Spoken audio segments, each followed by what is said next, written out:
చూస్తుండగానే 2026 half year complete అయింది. ఒక్క సినిమా ఇండస్ట్రీని భుజాలపై మోసింది.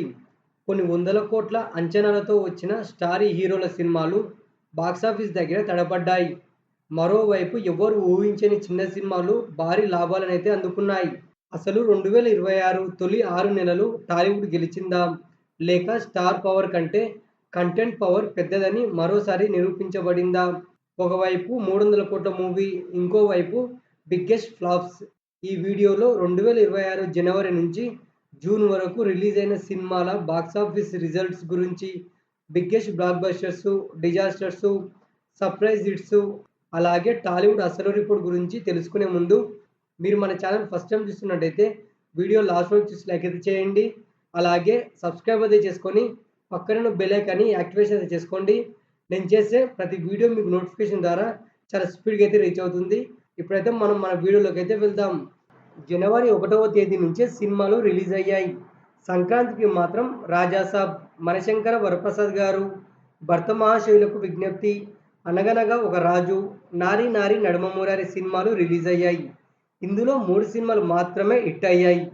రాజాసాబ్ ఓపెనింగ్స్ రాబట్టినా నెగెటివ్ టాక్ తెచ్చుకుంది. ప్రభాస్ ఫ్యాన్స్‌ను పూర్తిగా నిరాశపరిచింది మూవీ.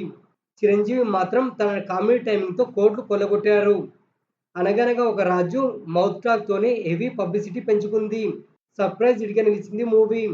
నవీన్ పొలిసిటీకి 100 కోట్ల మూవీగా ల్యాండ్ మార్క్ క్రియేట్ చేసింది.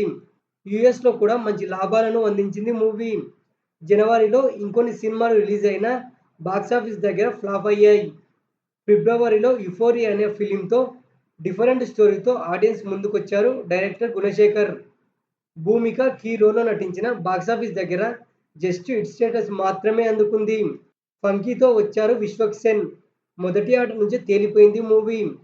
శ్రీవిష్ణు నటించిన 'విష్ణు విన్యాసం' పర్వాలేదనిపించింది. మిగతా మూవీస్ అనుకున్న రేంజ్‌లో పెర్ఫార్మ్ అయితే చేయలేదు.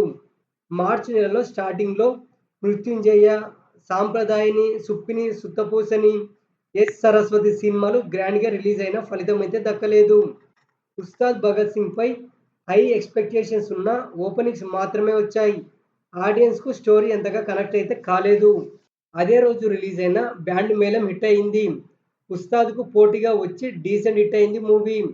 మార్చిలో రిలీజ్ అయిన మిగతా ఏ సినిమాలు అనుకున్న రేంజ్‌లో సక్సెస్ అయితే కాలేదు. ఏప్రిల్ 3వ తేదీన 'బైకర్', 'రాకాస' సినిమాలు బాక్సాఫీస్ దగ్గర క్లాష్ అయ్యాయి. ఈ 2 సినిమాలు బిలో యావరేజ్ టాక్ తెచ్చుకున్నాయి. 'బైకర్'లో రాజశేఖర్ నటించడంతో మంచి కలెక్షన్స్ వస్తాయని ఆశించారు ఆడియన్స్. చాలా గ్యాప్ తర్వాత 'అడవిశేషు' డెకేడ్‌తో డిఫరెంట్ సబ్జెక్ట్‌తో వచ్చారు. కొన్ని సీన్స్ మాత్రమే ఆకట్టుకున్నాయి. క్లైమాక్స్ మిస్‌ఫైర్ అయింది. ఎమోషన్‌ని స్క్రీన్‌పై హ్యాండిల్ చేయలేకపోయారు డైరెక్టర్. 'పాపం ప్రతాప్' ట్రైలర్ బాగున్నా ఫ్లాప్ అయింది మూవీ. ఇంకొన్ని సినిమాలు దారుణంగా నష్టాలను మిగిల్చాయి ఏప్రిల్ మంత్‌లో. మే మంత్‌లో 'గాయపడ్డ సింహం', 'జెట్లీ', 'రజర్', 'mister work from home', 'ugly story' అంటూ చాలా సినిమాలు రిలీజ్ అయ్యాయి. ఇందులో ఒక్క మూవీ కూడా హిట్ కాలేదు. మే నెలలో పెద్ద సినిమాలు బాక్సాఫీస్ దగ్గర ఎలాంటి కలెక్షన్స్ రాబడతాయో మనకు తెలిసిందే. ఈసారి అలా జరగలేదు. మే మంత్‌లో ఏ ఒక్క మూవీ కూడా సక్సెస్ అయితే కాలేదు. ఇక జూన్ 4వ తేదీన 'పెద్ది' రిలీజ్ అయి సూపర్ హిట్ అయితే అయ్యింది. 400 కోట్ల క్లబ్‌లో చేరింది మూవీ. అక్కడక్కడ డివైడ్ టాక్ వచ్చినా కలెక్షన్స్ అయితే వచ్చాయి. 'పెద్ది' హైప్‌కు కనీసం 600 కోట్లకు పైగా గ్రాస్ రావాలి కానీ 'రామ్ చరణ్‌కు తగ్గ హిట్ కాకపోయినా సూపర్ హిట్ దగ్గరే ఆగింది. 'సింగీతం' మూవీ పర్వాలేదనిపించింది. 'ట్రాన్స్‌ఫర్ త్రిమూర్తులు'తో వడ్డే నవీన్ రీ ఎంట్రీ ఇచ్చారు. ఈ మూవీ స్టోరీ బాగుంది కానీ రొటీన్‌గా అనిపించింది. సమంత మెయిన్ రోల్‌లో నటించిన 'మా ఇంటి బంగారం' ప్రస్తుతానికి హిట్ దిశగా దూసుకెళ్తుంది. ఇన్ని సినిమాలలో 'రాజాసాబ్', 'ఉస్తాద్ భగత్ సింగ్', 'డెకాడ్' లాంటి సినిమాలు పూర్తిగా ఆడియన్స్‌ను నిరాశపరిచాయి. మనశంకర వరప్రసాద్ గారు 'పెద్ది', 'నారి నారి నడుమ మురారి', 'అనగనగా ఒక రాజు', 'మా ఇంటి బంగారం' లాంటి కొన్ని సినిమాలు మాత్రమే లాభాలను అందించాయి. ఈ హాఫ్ ఇయర్‌లో ఫ్యామిలీ ఎంటర్‌టైనర్స్, మాస్ కమర్షియల్ చిత్రాలే ఎక్కువగా హిట్స్ అయ్యాయి.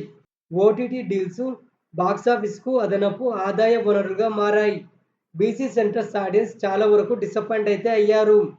రిలీజ్ అయిన సినిమాలలో తక్కువ సినిమాలు మాత్రమే హిట్ అయ్యాయి.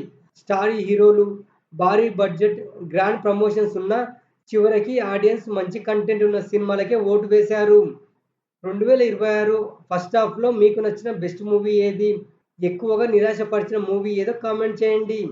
మళ్ళీ మరో ఆసక్తికరమైన వీడియోతో కలుద్దాం.